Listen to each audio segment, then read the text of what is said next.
এখানে 6 রয়েছে, 6 4 10, 10 আর 9 19, 19 এবং 19 আর 8 27, 27 আর 5 28 29 30 31 32, 32 হচ্ছে আমাদের মাইনাস 32, মাইনাসের 32। আর এরপরে আমাদের এই যে আমাদের সংখ্যাগুলো রয়েছে খেয়াল করো, অর্থাৎ এখানে আমাদের 6 আর 4 10, 10 আর 4 14, 14 আর 7 21, তাহলে আমরা এখানে কি লিখব? 21 লিখব। তাহলে আমাদের এখানে 2 10 1 21। এখন যদি আমরা এখানে এটা প্লাসের, এখানে যে তোমরা এই মাইনাসটা লক্ষ্য করছো, খেয়াল করো, এই যে মাইনাসটা, এই যে প্লাসটা, মাইনাস প্লাসে আমাদের মাইনাস হবে, তার মানে আমরা এটা বিয়োগ করব।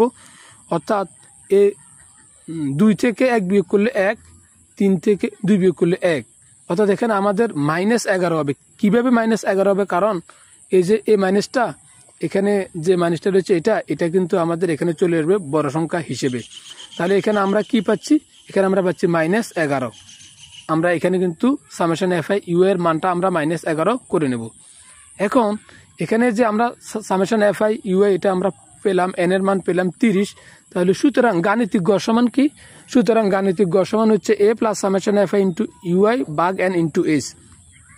এখানে আমাদের এর মান বলে রাখা ভালো, এর মান 77, সামেশন এফআই ইউ এর মান হচ্ছে -11, এন এর মান হচ্ছে 30। তাহলে আমরা কি করলাম? এর মানটা আছে এখানে আমরা বসিয়ে দিলাম 77, সামেশন এফআই ইউআই এটার মান হচ্ছে -11, এখানে আমরা -11টা বসিয়ে দিলাম। এরপরে এন এর মান হচ্ছে আমাদের 30, আমরা এখানে 3টা বসিয়ে দিলাম। এরপর এস এর মান হচ্ছে আমাদের, এই যে এস এর মান হচ্ছে আমাদের 5, প্রত্যেকটা শ্রেণী ব্যবধানে 5 করে আমরা এখানে 5টা বসিয়ে দিলাম। বসিয়ে দেওয়ার পরে এরপরে খেয়াল করো, আমরা এখানে এই জায়গায় যদি আমরা কাটাকাটিটা করি তাহলে কি হয়? এখানে এ 5 এবং এটা 30, এটা হবে 6। তো 11কে 6 দ্বারা, এই যে 11 রয়েছে, এই যে 11, এই 11কে আমরা 6 দ্বারা ভাগ করব। 11কে 6 দ্বারা ভাগ করলে হয় -1.83। তো এই যে 77 থেকে -1.83 বাদ দিলে আর থাকে 75.17। সেটা হচ্ছে গাণিতিক গড়, যেটা আমাদেরকে ক্ষয়ে বলেছিল যে আমরা গাণিতিক গড় নির্ণয় করব। এবং ঘ নম্বর অঙ্কে আমাদেরকে বলেছে যে অজীব রেখা অঙ্কন করো।